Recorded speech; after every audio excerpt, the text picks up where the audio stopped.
pessoal, seja todo mundo aí muito bem-vindo, muito bem-vinda a mais uma temporada do Infratech Podcast, podcast da Edu Cartado.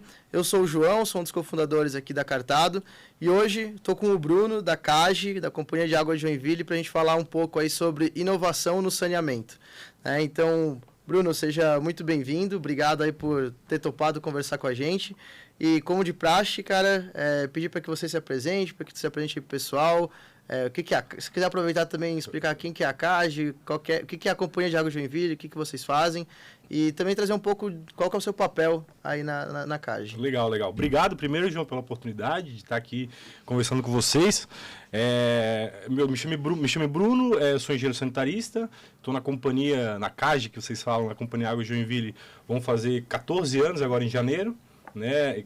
Na área de operação, principalmente, trabalhei na área de projetos e hoje estou na área de inovação, né? Tentando buscar aí soluções no mercado, com vocês, que a gente buscou como também no mercado do saneamento, para tentar ajudar a gente a atingir nossos objetivos, que principalmente o Marco Legal do Saneamento, que está em 2033 chegando. Legal. E até antes de a gente falar de inovação, né, se pudesse trazer aí um pouco para a gente de como que está o mercado de saneamento, como que está a participação dos vamos dizer assim, os stakeholders, né? Quem que está participando do mercado, porque a gente teve essa virada de chave aí com o Marco Legal do Saneamento.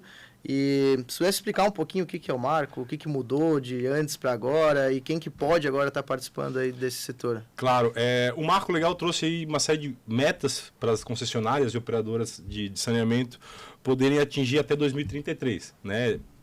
O Brasil hoje é um país bastante grande e o saneamento é pouco atuante, principalmente na região nordeste e norte do país. Na região sul, por acaso também, né? Como é o nosso caso aqui em Joinville, que é uma cidade grande, é uma das maiores de Santa Catarina, mas a nossa cobertura de esgoto é muito baixa ainda. É 42%, 43%. A gente tem que chegar até 2033 em 90%. Então é um gap bem grande e para a gente chegar lá a gente precisa de investimento, soluções inovadoras e gente para fazer, né? Então a gente tem que buscar esses três pilares em conjunto para conseguir chegar no objetivo, né? E a gente sabe que a gente vem buscando. Eu lá na inovação hoje busco no mercado, seja de rodovias, seja da energia, seja de qualquer área, buscar soluções que possam estar ajudando esses setores para dentro do saneamento, né? A gente tem alguns casos que é a questão da nossa câmara de segurança, que faz o monitoramento dos serviços de campo, que foi migrada da segurança pública, né? Que os policiais usam. Então a gente tenta, dentro da nossa particularidade do setor, buscar situações que nos ajudem a cumprir esse objetivo, que é o Marco Legal. Legal, cara, bacana. E quando a gente fala de saneamento, muita gente às vezes acaba pensando ali que é só o tratamento da água, né, o tratamento de esgoto, mas a gente, pouco aí que eu conheço saneamento, a gente sabe que tem toda a parte da manutenção, tem a parte da implementação de rede de esgoto, que inclusive é uma das metas, né, do Marco Legal.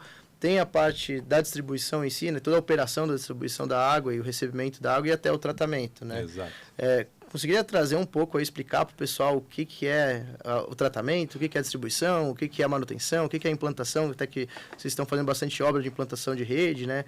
Trazer um panorama geral. Assim. Na parte de água, vamos começar do início. Seria o tratamento de água, então nos rios a gente capta água, trata ela e aduz isso para a cidade, para fazer o abastecimento. A gente ontem no nosso evento estava brincando. A maior indústria de Joinville é a indústria da Companhia Água de Joinville. Porque o nosso parque fabril é toda a cidade. Então a gente produz nas duas estações que a gente tem e tem que atender toda a cidade pelas tubulações de água, né? E essas tubulações estão geralmente enterradas. E o que a gente estava falando também é que colocar enterradas essas tubulações, tu vai gerar um passivo no asfalto.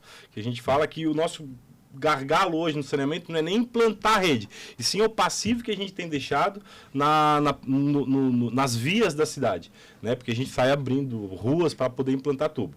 Isso para expandir o sistema, né? Que de água a gente tem uma situação um pouco mais confortável, temos 99% já da região urbana atendida com água potável, só que o nosso gargalo mesmo é a questão de esgoto. Então, para a gente poder implantar esgoto, como eu falei, a gente precisa de gente, dinheiro e inovação para poder fazer mais e melhor, né? Porque a gente tem pouco tempo para fazer, temos aí menos de 10 anos quando virar 2024. Então, a implantação de rede de esgoto, ela se dá em subbacias, né, em regiões da cidade, onde são projetados, contratadas terceirizadas, porque a companhia é uma empresa pública e precisa fazer licitação, precisa fazer 3 orçamentos, aquela morosidade do órgão público, mas em especial Joinville é um pouco mais safo nesse sentido, porque a gente tem uma tratativa um pouco mais moderna, para se falar. Tanto é que a gente é uma empresa pública que tem um setor de inovação, né? Tem um escritório de inovação lá dentro. Então, o nosso grande gargalo hoje, como eu comentei, é implantar a rede de esgoto e tratar o impacto que essa implantação de rede dá nas vias da cidade, né? Então, a gente vai ter que rasgar metade da cidade para implantar tubulação, onde a pessoa que está recebendo essa tubulação vai pagar quase que o dobro do que já paga hoje. Porque ela paga, vamos supor, R$100 a água, de consumo de água, quando tiver a rede de esgoto, vai pagar 80%, então vai pagar 180%. Então vai estragar a sua fachada, vamos supor, a companhia vai passar lá rasgando, vai fazer uma obra na rua, se chover vai virar uma bagunça, e depois, quando tiver finalizada, ela vai ter que ligar, o cliente vai ter que ligar nessa rede e pagar mais pelo serviço que está sendo oferecido. Então, a dificuldade está nessa implantação. Depois de implantado, depois de passar essa etapa, a gente começa a operar o sistema. E operar água e esgoto, as dificuldades são nas manutenções. Água, porque ninguém pode ficar sem água durante 24 horas. Né? A água é um bem que a gente acorda e já começa a usar, escovando o dente, indo no banheiro, tomando banho. O esgoto, da mesma forma. Só que a água a gente não pode parar. Né? O esgoto a gente pode dar algumas paradas, fazer situações onde a gente consegue concentrar esse esgoto e encaminhar para um lugar adequado e fazer manutenção no poço, na rede. A água não. A gente brinca que quando a gente faz manutenção nas estações, a gente tem que trocar a roda com o carro andando. Porque se a gente parar a estação, ficar 24 horas com ela parada, até a gente conseguir recuperar o abastecimento da cidade, vai ser 2, 3 dias. Então a gente tem muita preocupação nas manutenções, tanto para não deixar o cliente desabastecido ou desprovido de serviço, quanto na qualidade da execução dele. Porque a gente sabe que, a gente estava brincando com o entrevistado anterior, que fazer pavimentação em estradas e rodovias, não que seja mais simples, mas na parte de asfalto é um pouco mais fácil, porque tu vem com a via completa sendo executada. Nos reparos que tem na rede de água e esgoto, a gente faz só um pequeno corte, faz uma cicatriz no pavimento, e a cicatriz, se não for bem tratada, ela vai virar um problema para o cliente e para nós, porque ele vai começar a reclamar. Então, um dos grandes desafios nosso hoje é a questão da pavimentação, né, que a gente está buscando soluções, seja fora do mercado, seja internamente na companhia, para tentar resolver esse problema, para não gerar um grande problema até 2033, porque a gente vai ter que rasgar a cidade como um todo. E até falando em 2033, qual que é a meta de vocês para 2033? É ter 90% de esgoto implantado e coletado e tratado, e 99% da água tratada e distribuída. E as perdas chegarem a 25% a 30%. Hoje as perdas da companhia são na ordem de 39% a 40%. A gente perde muita água. Então, os grandes gargalos hoje da companhia é melhorar a eficiência do sistema de água, que é reduzir a perda, gastar menos energia para bombear, menos energia para tratar a água, e fazer a implantação da rede de esgoto e operar a rede de esgoto de forma adequada. Porque o esgoto, além de ser coletado, ele tem que ser tratado bem, para ser lançado no meio ambiente sem nenhum problema que possa fazer impacto. Né? Sim. Em fins de tentar trazer, não sei se em fins financeiros tu pode estar comentando, mas em fins de quantitativo, volume de obra. Perfeito. Quanto que esses 90% representam em volume de obra? A gente tem já vislumbrado, se não me engano, até 2028 ou 2029, 1,1 bilhões de reais para investir, tanto em água quanto em esgoto. Né? Em redes, isso. Em redes de água e esgoto e sistemas de tratamento de água e sistema de esgoto. Né? Temos a duplicação da ET de Arivatuba, de 600 para 900 litros por segundo. Temos a construção de mais uma estação de tratamento de água na cidade. A gente tem 2 hoje. Estão construindo mais uma. A resiliência hídrica vai ser melhor. Né? A gente vai ter uma segurança hídrica melhor. E esse 1,1 bilhão, parte dele é recurso próprio. Né? A companhia tem um caixa saudável, por assim dizer, e parte disso é de agências de fomento, tanto como o BID, que é o Banco Interamericano do Desenvolvimento, quanto da FD, que é um banco francês. Então eles fornecem dinheiro para nós, para a gente emprestam dinheiro no juro baixo para a gente poder fazer esses sistemas de implantação de rede de água e esgoto. Cara, é um número bastante expressivo. Isso que a gente está falando, Joinville é a maior cidade de Santa Catarina, mas é uma cidade, né? Uma cidade. É uma empresa ali. Tem algum número global? A nível Brasil, né? Assim, quanto de investimento vai ter isso? Eu escutei ontem, não vou te dizer ao certo, posso chutar aqui uns 300 bilhões, mas é um chute. E esse número falaram que é até subdimensionado, que é até mais para poder fazer a universalização de serviço no Brasil. É um desafio bastante grande, João. Bastante grande mesmo. A gente que é uma empresa, que é uma cidade grande, uma empresa estruturada, temos dificuldade, né? A gente sabe que tem cidades aí menores que não tem tanta estrutura, que são operadas por concessões estaduais. Vamos falar da Sabesp. Ontem teve a votação na privatização da Sabesp, que é a maior. A Sabesp é a segunda ou terceira maior do mundo em atendimento a cliente, né? E ela está passando por um processo agora bastante traumático, que é a privatização. Para que essa privatização? Para trazer recurso da iniciativa privada para poder chegar à universalização, para poder melhorar os serviços e para poder também expandir e chegar em 2033 aí com um sistema de água e esgoto universalizado. Esse é o grande desafio. Desafio gigante mesmo para essa parte aí de universalização. E assim, muito se fala na parte de rodovias, né, que é onde a gente mais tem atuado até então, que um dos principais gargalos na execução das obras, acompanhamento de obra e tudo mais, é a mão de obra. Né? É encontrar pessoas para estar trabalhando ali na rodovia, a gente fala no trecho, né? Enfim, lá na rua, no campo.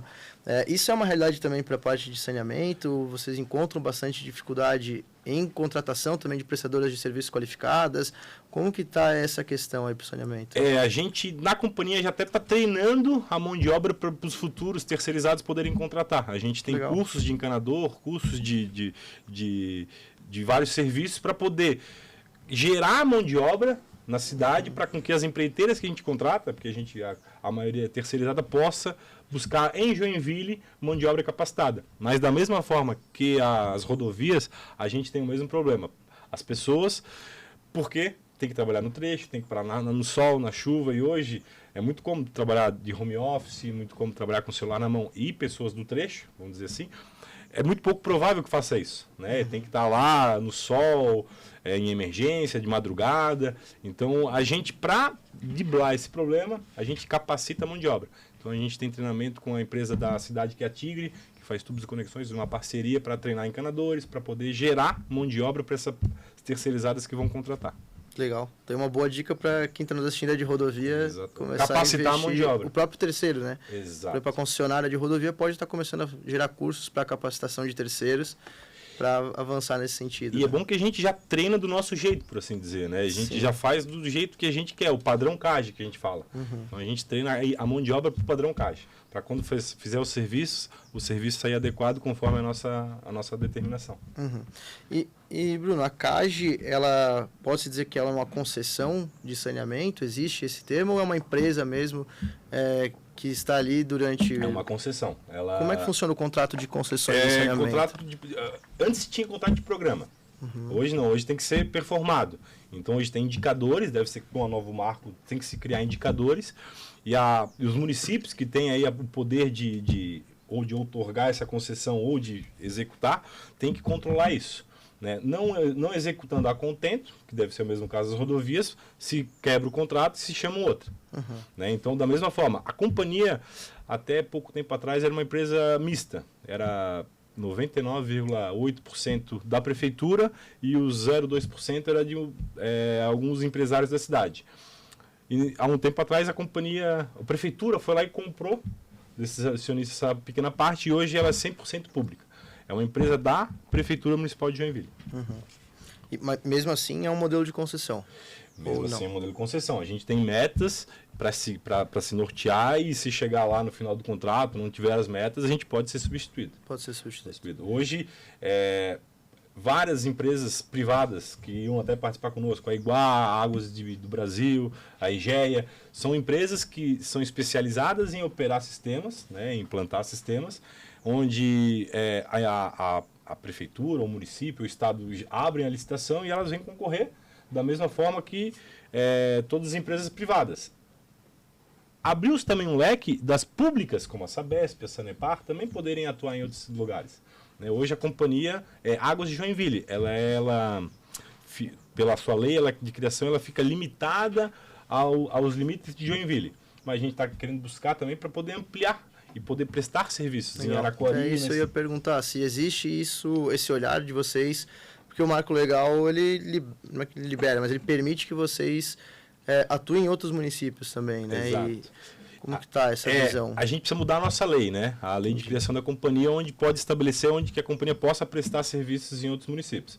A gente já fornece hoje água para 2 municípios vizinhos, no norte e no sul.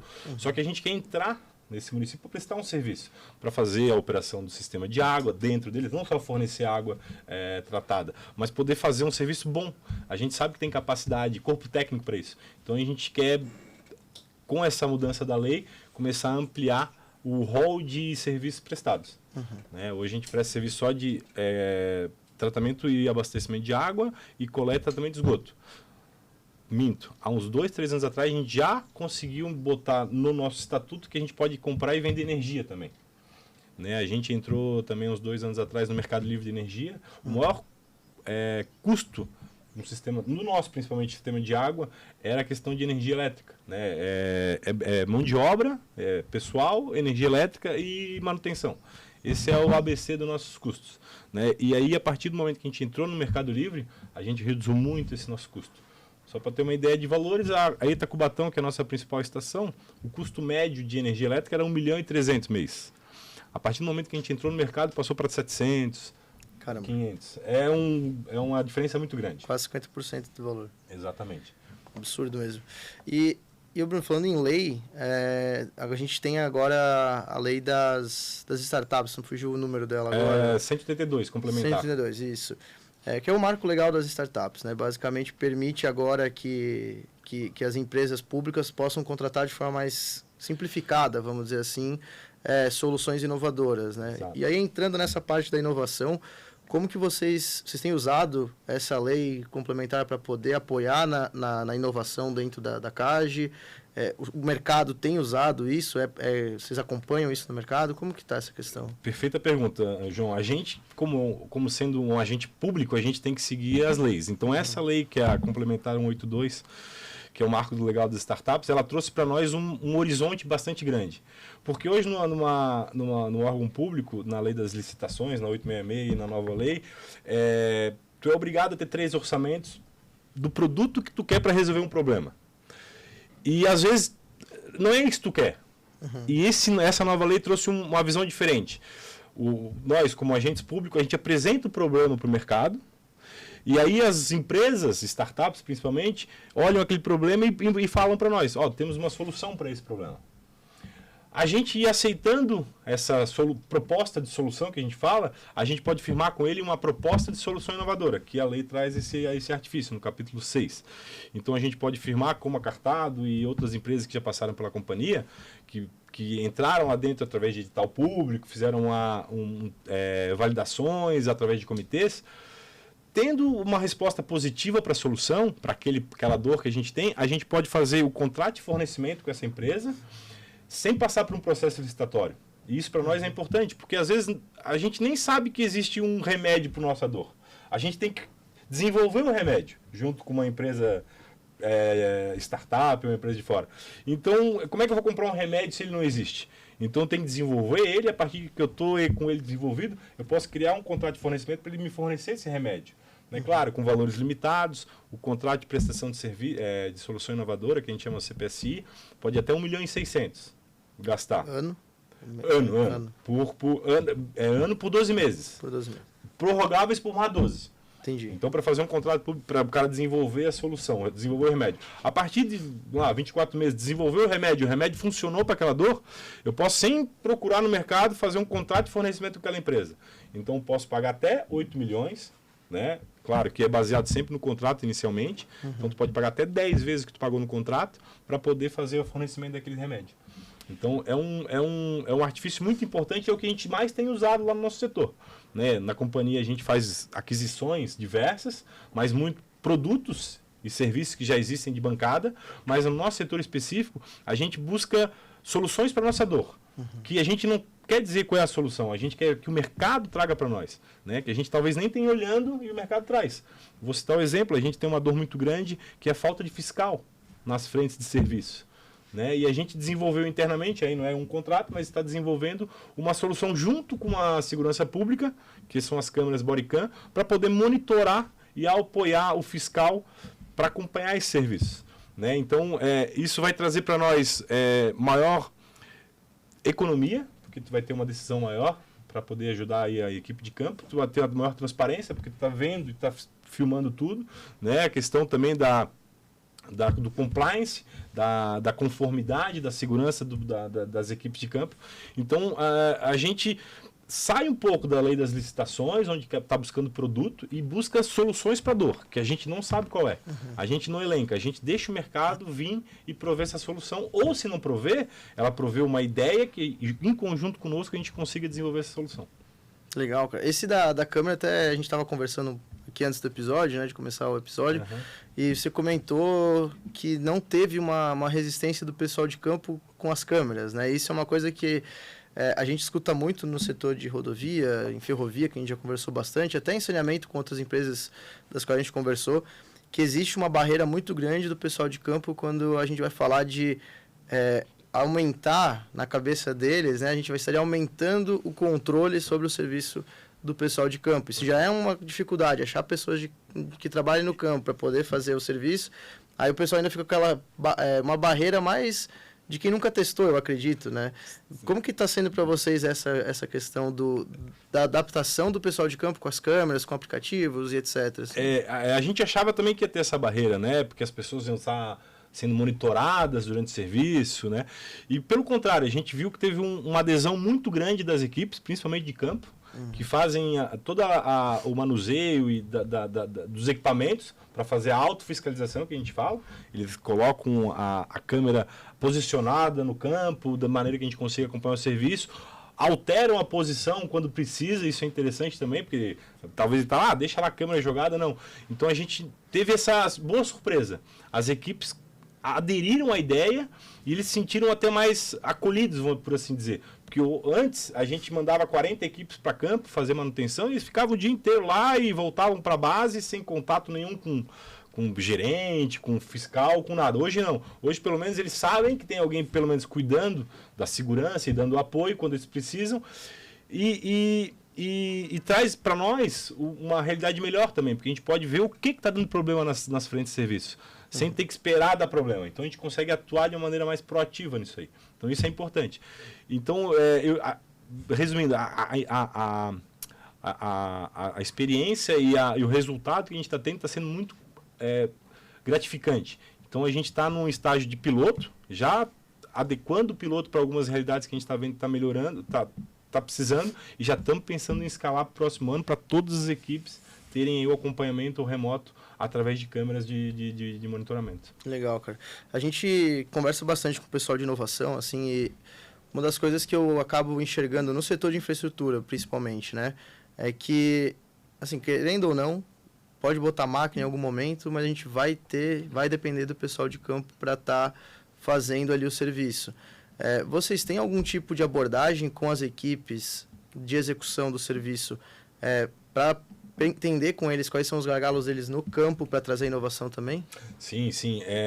A gente trabalha lá no nosso setor em 2 programas. O programa Inovação Aberta, que a gente fala, que busca no mercado, em parceiros, soluções que possam se moldar e se adequar aos nossos problemas, mas também internamente, seja internamente na companhia, como internamente nas nossas subcontratadas. A gente tem programas internos de incentivo à inovação, onde a própria pessoa pode dar uma ideia. Pode sugerir uma ideia para uma dor que está sentindo só ele lá no campo. Então a gente fomenta isso também para que eles tragam isso para nós, para a gente poder ajudar eles. Né? Um ponto interessante na questão da câmera, a gente foi em todas as equipes de campo fazer o treinamento com eles. E lá surgiu algumas coisas interessantes, porque a gente falava para o cara que ele tinha, para o encanador, para a equipe, que ele tinha que fazer uma filmagem inicial para poder averiguar a situação, se tinha alguma não conformidade prévia antes da obra. E é engraçado que eles falaram, boa, isso aí é bom para tirar o nosso da reta. Porque sempre dá problema em alguns locais onde o vizinho já está com o negócio quebrado e aproveita aquela oportunidade que a companhia está com máquina, está fazendo um monte de quebraçada, e quebraram a minha calçada. Né? E a gente não tem como negar, a gente não tem informação prévia. Agora, com esse formato, a gente tem uma informação prévia, que é o que a gente fala que os encanadores que deram o nome, que é tiro nosso da reta. O procedimento tiro nosso da reta. E geralmente acaba caindo pro encanador lá, né? Exatamente. Não cai lá no gerente, que tá lá no escritório, no ar-condicionado. Cai pro cara que tá ali na obra. Exatamente. Interessante, Bruno. E, Bruno, trazendo ainda... Pode ver que eu estou trazendo muito paralelo aí com o que a gente tem mais experiência e o saneamento, né? Mas as concessões de rodovia, mas isso no geral, né? No caso, você comentou que vocês têm metas ali, e isso pode, se não cumprir as metas, pode acabar caindo fora. Uhum. Em rodovias, a gente tem as obrigações contratuais, em que a regulação atua em cima para a parte de manutenção, conservação, monitoração dos ativos, né? Que por exemplo, tem um buraco, a agência encontrou ali o buraco, vai ter que notifica a concessionária, ela precisa ir lá e resolver aquele problema. Perfeito. Tá fazendo uma obra, tem alguma não conformidade nessa obra, é notificado, tem que resolver aquilo, tem prazo, e se não executar dentro do prazo, se não resolver, toma multa. Exato. Né? Como que funciona essa realidade para vocês em questão de regulação, de contrato? Existe... e tentar focar um pouquinho mais essa parte da manutenção, se for possível. Assim, existe alguma coisa nesse sentido? Sim. A gente hoje é regulado, como todo serviço. Uhum. A gente tem uma regulação da ARES, que é uma agência estadual, né, que regula vários municípios, dentre eles nós. E, da mesma forma, eles pegam o nosso contrato, veem quais são as nossas metas e cobram nossas metas. Com relação à manutenção, vamos supor em específico. Hoje, manutenção, quando o cliente liga informando um vazamento, né, que abre uma obra de serviço, a gente tem 24 horas para ir lá no local, executar o vazamento, abrir o buraco, executar o vazamento e repavimentar.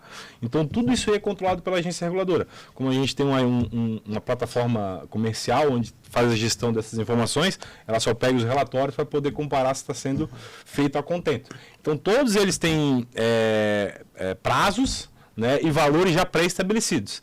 Né, fornecimento de água caminhão-pipa, tem prazo, reparo de vazamento tem prazo. Então, são uma série de prazos que a gente precisa cumprir. E esses prazos são passados também para as terceirizadas que prestam serviço para nós. Se a gente tem um prazo de 24 horas para executar um vazamento, o prazo para terceirizada é 12 horas.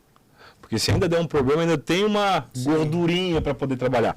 Então, tem uma mágicazinha. Então, a gente sempre busca deixar mais restritivo do que a gente precisa ser para os nossos terceiros. Uhum. Né? Claro que a gente tem que entender também o lado deles. E nesses momentos tem que ajudar eles de alguma forma para que consiga atender os prazos. Né? Não adianta só dar para ele o problema, resolve e te vira. Não, a gente está junto lá. Então, a gente tem que se abraçar lá, que é o caso também, mais uma vez, da Câmara, porque é uma coisa que deveria ser feita a partir deles, porque para a melhoria do serviço deles, e a companhia viu que o problema que eles estão fazendo está impactando a imagem da companhia. Então, a gente está fornecendo uma solução para poder ajudar o serviço deles. Né? Legal. Bacana. E Bruno, agora focando mais na inovação, assim, como que está o processo de inovação de vocês? O que vocês já fizeram de programas de inovação? A gente até participou de um junto, né, de um hackathon lá. Mas como que está o programa de inovação, a área de inovação da CAGE? E se tu puder trazer alguns cases aí que funcionaram, que estão em andamento, enfim, assim, o que está dando certo? Você comentou da Câmara, né? Isso, a Câmara é um projeto interno, desenvolvido com a equipe interna, mas ele foi fruto de um hackathon também com as universidades, né?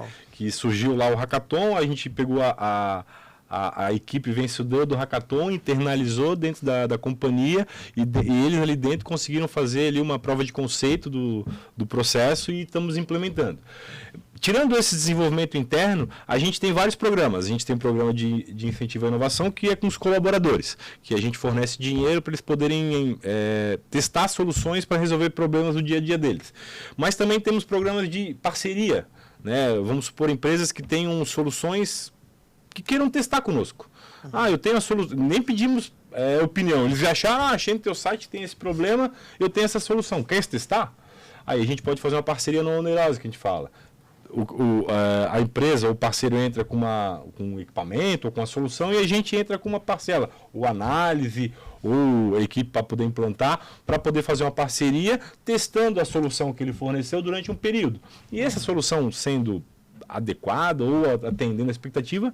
Nesse caso específico do convênio, a gente dá um atestado de capacidade técnica, que aí ele pode vir para qualquer outra empresa de saneamento e falar, a gente testou a nossa solução, lá em Joinville funcionou, está aqui o atestado.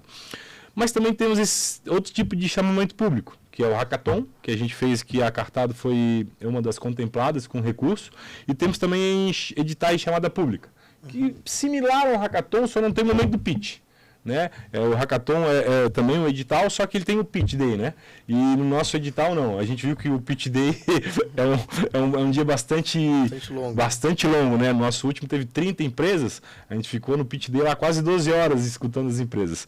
Mas é um momento legal também, porque a gente fala que vai de coração aberto, né? Então são soluções que podem ser das mais mirabolantes possíveis, né? Que ninguém dá nada, mas pode ser que tenha um fundo ali de verdade, a gente invista para ver se vai dar certo. E esse dinheiro que a gente está investindo, a gente sabe. Pode ser que dê certo, pode ser que não dê certo. No Hackathon que a gente fez com vocês, foram 3 contempladas.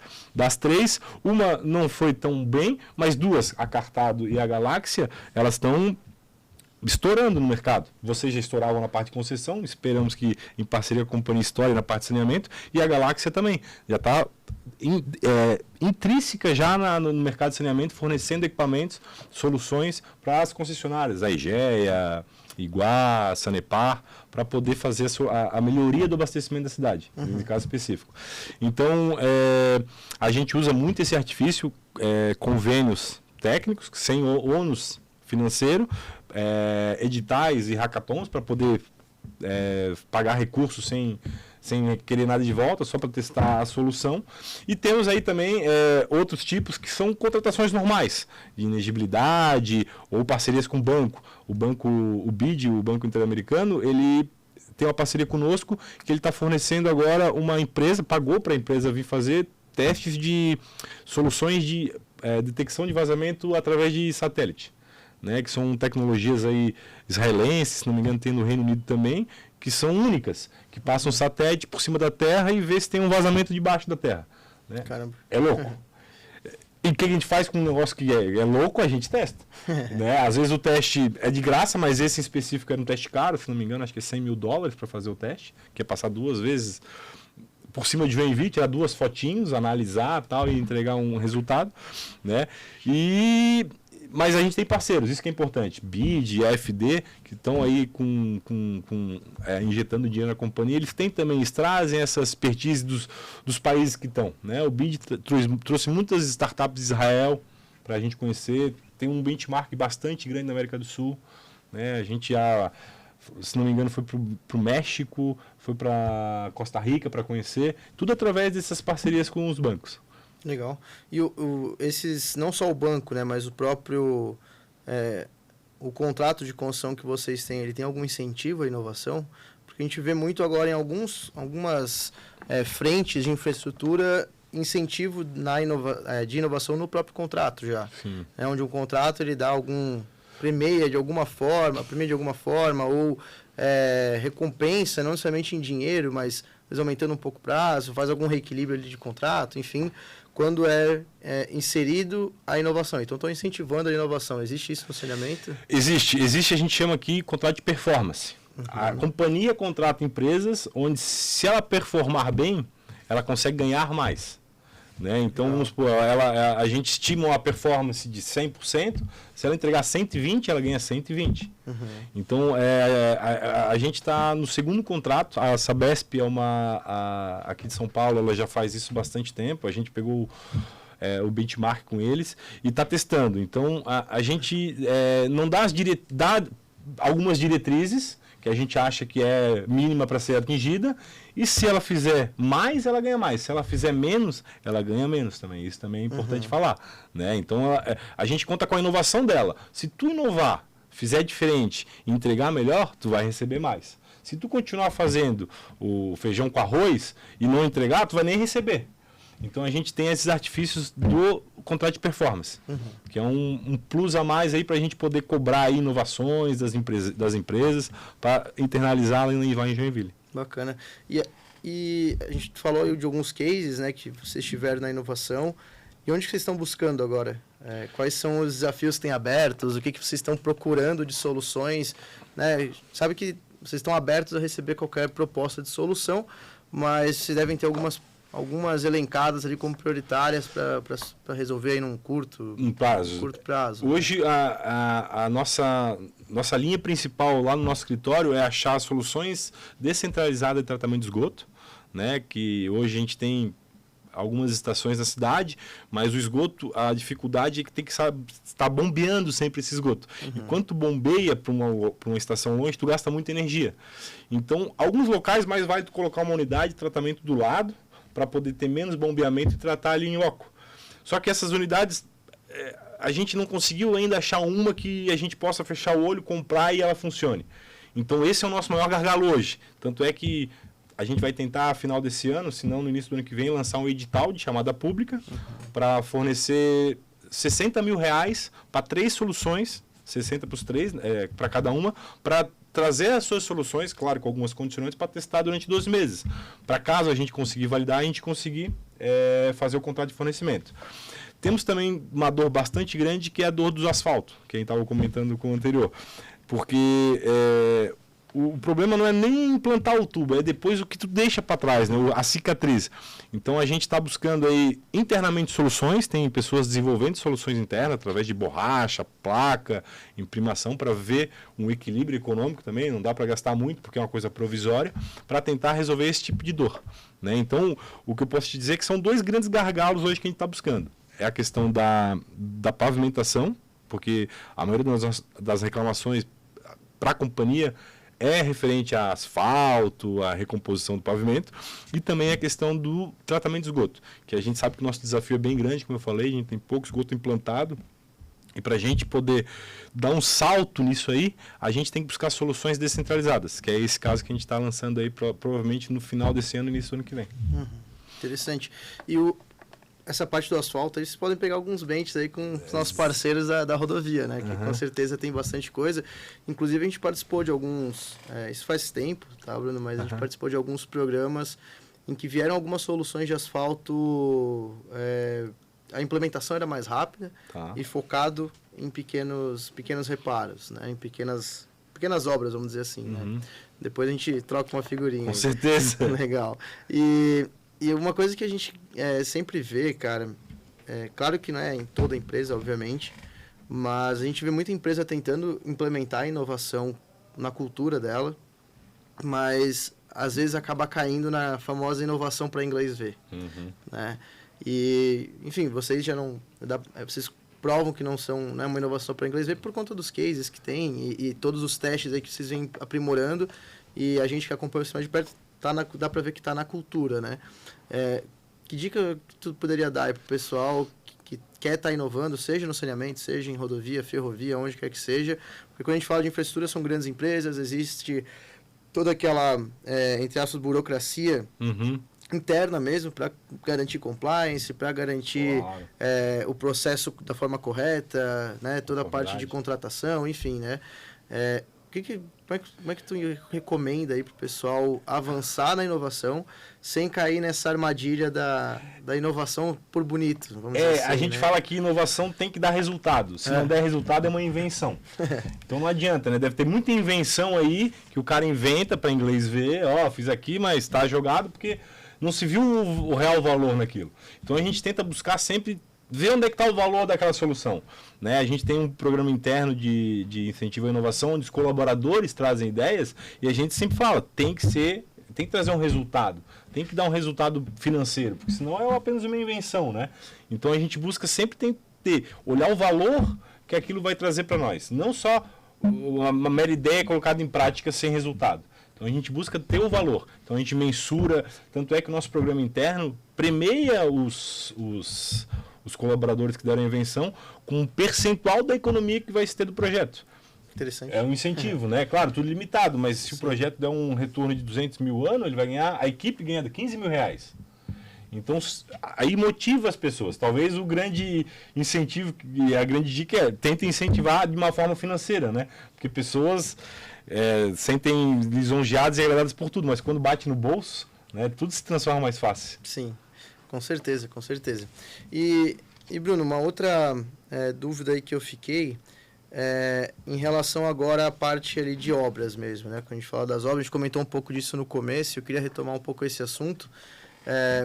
Quando a gente está falando de obra, existem diversas já soluções para facilitar a questão da obra, mas tem também a questão do acompanhamento, né? Que é um pouco até onde a gente está apoiando ali com vocês. E eu queria entender, assim, como que é feito o acompanhamento, quais são as variáveis que vocês acompanham, qual que é o modelo de contrato que vocês firmam com as terceirizadas para garantir que a obra aconteça dentro do prazo adequado, até porque quando a gente fala de saneamento, é o que tu comentou, cara, vai abrir uma cicatriz ali, né, como tu chama, vai abrir uma cicatriz na frente da casa das pessoas e isso vai acabar gerando... Mais dor do que solução. Naquele momento, mais dor do que solução. Então, como que está todo o planejamento de obras? Como que vocês planejam? Porque se tem obra até 2033, já existe projeto para isso? Tem que fazer ainda? Tem que fazer. Como é que tá? Funciona assim, de praxe, a companhia meio faz com a equipe interna alguns projetos. Quando não tem capacidade técnica ou está achando um pouco insegura, contrata o projeto também. Né? Vamos botar o modelo tradicional, porque depois eu vou falar que já tem uma inovação nessa parte de contratação também. Então a gente desenvolve o projeto sai com os valores sempre em cima de forma unitária, o que eu acho que daria para mudar, porque dá muito problema. Porque quando tu faz o orçamento de maneira unitária, estratificando todos os serviços, tu vai medir de maneira unitária, pagando cada serviço. Isso é muito difícil às vezes para medir. Né? Então fica um pouco complicado e um pouco complexo, mas é o normal que se tem hoje na companhia. Contrata extensão de rede, são 5.000 quilômetros e uma estação de tratamento. Vai pagar lá, sei lá, 50 milhões de reais. Se faz uma regra em 3 para saber, em média, quanto está pagando por quilômetro implantado. Dessa maneira. Hoje, a gente está buscando soluções integradas.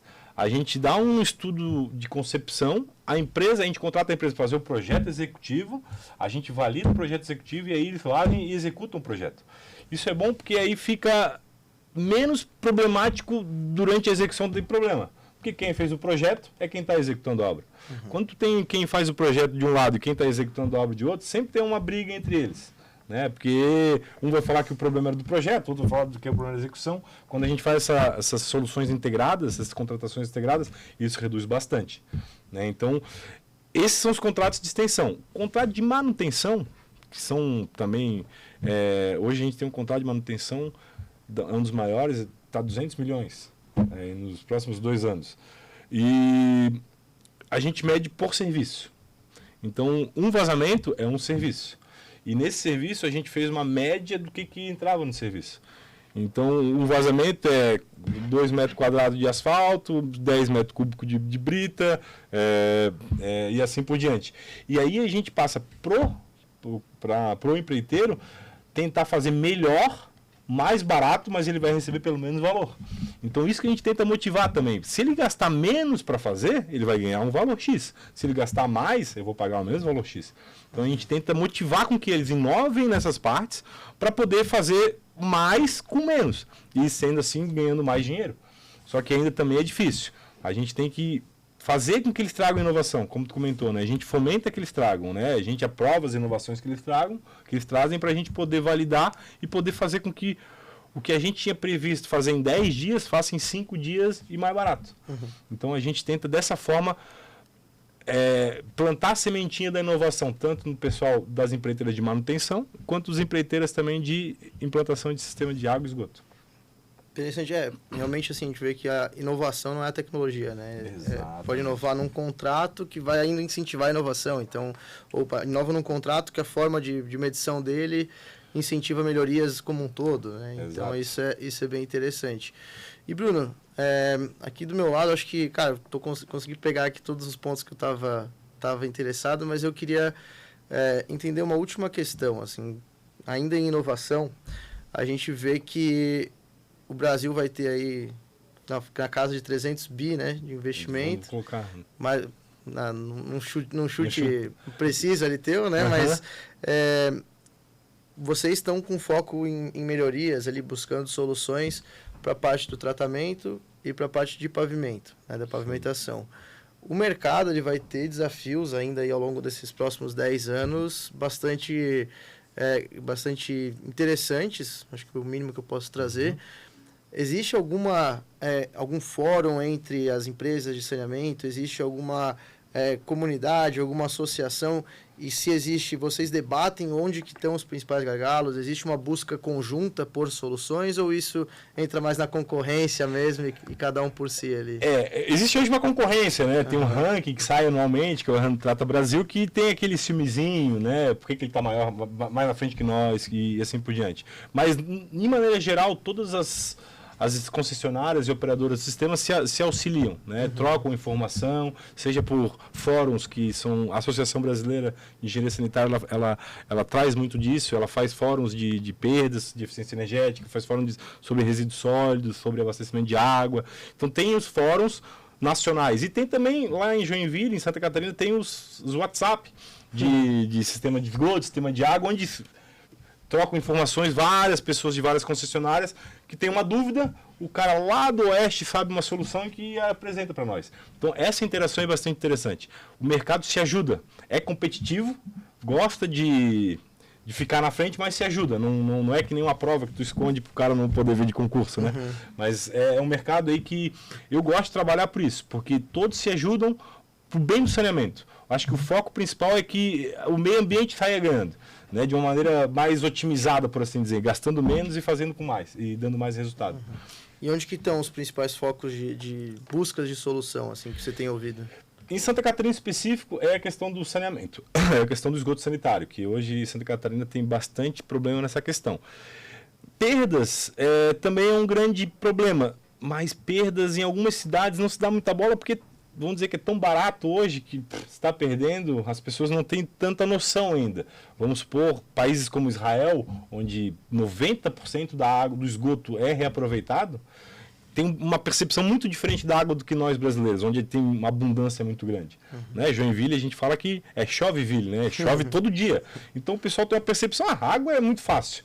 Mas isso é um grande problema, porque é uma ineficiência operacional. Né? Se tu perde água no processo, tu está gastando produto químico para tratar a água que vai se perder. Tu está gastando energia elétrica, que é o nosso um dos maiores custos, porque a água não está chegando. Então, isso tudo tem que melhorar para que a gente gaste menos e entregue mais. Então, o gargalo em Santa Catarina, eu vejo o esgoto, o sistema de coleta de esgoto que é baixo, e também a questão das perdas. Que também é um ponto interessante. As perdas é muito difícil de mensurar, né? Perda de água, não sei se o pessoal sabe, que a perda de água é aquela água que não chega no cliente ou chega e não é medida. Isso a gente chama de perda, né? O hidrômetro não dá problema, o cara faz a fraude, faz o bypass, isso tudo para nós é perda. Isso em Santa Catarina é grande e as pessoas ainda não sabem medir. Tem muitas concessionárias que, vamos dizer, que chutam o valor, porque não tem uma certa aferição nos seus dados, né? Que é uma coisa muito nova também, né? As tecnologias para medir volume de água são específicos, e se tu não tiver uma medida boa, tu não consegue gerenciar, né? Então, às vezes, tu diz que tua perda é baixa, mas tu nem está sabendo se é baixa ou não. Então, Joinville, a gente é Caxias, né? Nesse sentido, porque a nossa perda é alta ainda, mas já foi muito mais alta. E a gente descobriu que era muito mais alto quando a gente colocou realmente os macromedidores que a gente fala para medir o que está saindo da estação. E a gente chegou a números exorbitantes, 700 litros por ligação, que é um número muito alto hoje no Brasil. Então a gente hoje está quase em 399 litros por ligação dia, vem baixando aí, mas é um assunto bem comentado assim nos grupinhos de saneamento, perdas de água. Né? E em Joinville a gente fala também que tem perda de esgoto. O que é a perda de esgoto? É quando entra água no sistema de esgoto. Porque a água no sistema de esgoto é ruim, porque bombeia mais. Então a gente fala que a perda de esgoto é tirar a água que não é para estar no esgoto. Então a gente também tem esse trabalho aí. Mas é um trabalho mais para otimizar, né, o sistema. Isso que tu me falou me fez lembrar do episódio anterior aí que a gente gravou, que o Lucas Gama, que estava falando de conservação rodoviária, ele estava falando de como trazer mais mecanização para os serviços de roçada, de limpeza de defensa, de limpeza de sarjeta, enfim, né, serviços de conserva de rotina a partir de máquinas. E uma das coisas que ele comentou que eu achei super interessante é que precisa primeiro, a gente projetizar as rodovias para que elas permitam trazer esse tipo de mecanização, de inovação, etc., para que, quando for de fato operar ela, né, não na hora de implementar, só pensar na implantação da rodovia, ou da implantação aí das redes, mas pensar também no pós, na operação dela. Ela está permitindo, né, a construção dela vai permitir depois inovações na operação dela, porque a gente vê muito hoje, por exemplo, inovações que elas precisam se adaptar à realidade de como foi construída. Para poder ser adaptado. Para poder ser adaptado. São soluções que, por exemplo, fora do Brasil, elas funcionam muito bem, porque a construção, né, a implantação ali da infraestrutura do ativo já foi feita pensando na inovação, na tecnologia, mas aqui no Brasil a gente ainda vê muito o projeto pensado no projeto, na execução do projeto, e a operação que se vire depois. Como que está isso aí no saneamento? Hoje, todo o projeto da companhia que sai da área de projetos é aprovado pela operação. Para poder sair. E a operação está sempre lá dentro também, né? Porque é uma coisa que vai se retroalimentando. Vem tecnologia nova, vamos testar. Funciona lá, não funciona aqui. Então fala para o pessoal de projetos que não adianta colocar. Então a operação e a manutenção são as que mais são ouvidas pela área de projetos. Porque sabe que a bucha vai ficar com eles depois. Né? Eu falo isso porque eu já participei da operação. Eu era o que sentia o problema na carne, por assim dizer, né? Principalmente na implantação de rede de esgoto. Além de fazer estrago no pavimento, quando tu implanta uma rede de esgoto sem nenhum cuidado, tu estraga a rede de água. Porque tu vai escavando e geralmente, isso é normal no Brasil, ninguém tem cadastro técnico. Ninguém sabe o que está debaixo da terra. Foi se implantando rede, ninguém cuidou onde é que estava a rede. Então hoje, para implantar a rede de esgoto, além da cicatriz e do impacto que faz na via, tu pode causar um impacto muito grande no sistema de água. Isso é ruim. Então isso tem que ser melhorado. E aquela questão da tecnologia. Existem hoje sondas que pesquisam a rede. Mas funciona? Lá fora funciona. Aqui no Brasil não funciona. Porque aqui não teve essa preparação para ter um equipamento que conseguisse ler a 1,5 m de profundidade. A nossa rede está 1,80 m, está 2 metros. Então tem essa questão da tropicalização da tecnologia, vamos assim dizer, né? Então, por isso que a gente fala, existem as tecnologias de fotossatélite que podem funcionar em locais onde não tem influência de maré, onde não tem um lençol, um aquífero um pouco mais aflorante. Joinville, tu cava 2 metros, sai água. Será que vai achar? Então a gente tem que testar. Então é aí que a gente vê. Essa tecnologia, vamos supor, do satélite, talvez não funcione para nós por causa disso, ou talvez funcione de uma maneira mínima. Então a gente busca adequar o que a gente tem à tecnologia que está vindo, né? De alguma forma, porque às vezes a gente nem sabe o que está fazendo pensando lá na frente, né? Pensando lá na frente, E, enfim, a gente já está nos finalmente, mas isso que tu comentou me fez lembrar de um outro ponto que a gente, aqui na Cartada, levanta muito essa bandeira, que é a parte de gestão de ativos. Né? Certo. Hoje o que a gente está trabalhando com vocês é na parte da construção desses ativos, na implantação desses ativos. Mas, por exemplo, em rodovia, tem que fazer todo o cadastro do inventário da rodovia. E mesmo assim, ainda não se encontram históricos de coisas que foram feitas lá atrás. Né? Como que está para vocês ali na Caixa a parte da gestão dos ativos? Eu sei que vai ter muito mais ativo. Né? Daqui 10 anos vai dobrar, pelo menos, aí o número de ativos que vocês precisam estar gerenciando. Com certeza. E como que vocês estão olhando, qual que está sendo o olhar de vocês para manutenção e a gestão desses ativos? Vocês estão já fazendo algum tipo de SIG, entre aspas, algum cadastro desses elementos? Como que está? Sim, como tu falou, a gestão de ativo hoje para a Companhia Águas de Joinville é uma coisa nova. Né? É uma coisa que de 2, 3 anos para cá que a gente começou a se preocupar um pouco mais. Tanto é que agora que está se estruturando uma área específica para dar apoio nessa questão de gestão de ativos. Hoje, a gestão de ativos que a gente tem é principalmente dos equipamentos eletromecânicos. Motobomba, principalmente motobomba, né? Porque rede também é um ativo. Sim. E rede de ferro, ela tem uma vida útil, né? Porque ela começa a incrustar, começa a gerar uma série de situações. Ou tu troca, para tu poder renovar o ativo, ou tu faz manutenção naquele ativo. A gente fala que a gente está aí operando a companhia já há quase 20 anos e nunca foi passado um PIG, que é uma solução para reabilitar as tubulações. Né? Então a gente tem tubulações lá antigas que estão incrustadas e isso gera um gasto energético maior, porque tem que empurrar água com uma madeira mais forte. Então a gente está começando a olhar com outros olhos para a gestão de ativos, né? Estamos estruturando uma área para poder fazer isso. o registro que está estragado ou que está com vida útil para acabar, ele tem que ser trocado, porque senão vai ser um possível problema na frente. Então a gente está, a questão do SIG, que é a informação georreferenciada, a gente nos novos projetos já tem, porém o que está antes da companhia entrar é muito difícil ter, né? Por isso que eu falo que quando se faz um buraco em Joinville, a gente tem muito medo, porque a gente não sabe, pode ter uma rede ali embaixo, que a gente não sabe. Então essa parte a gente sofre um pouco ainda. Mas daqui para frente, com as obras novas, com as reabilitações, toda essa parte de gestão de ativo está sendo mais controlada. Porque tudo isso influencia nas perdas, porque a idade dos hidrômetros, quanto mais velho o hidrômetro, mais erro ele vai dar, mais perda eu vou ter. Hoje o nosso parque de hidrômetro que a gente fala, ele é muito bem gerenciado. A gente tem uma idade média de abaixo de 3 anos. Então, a cada 3 anos é trocado o hidrômetro. Esse ativo é muito bem cuidado por nós.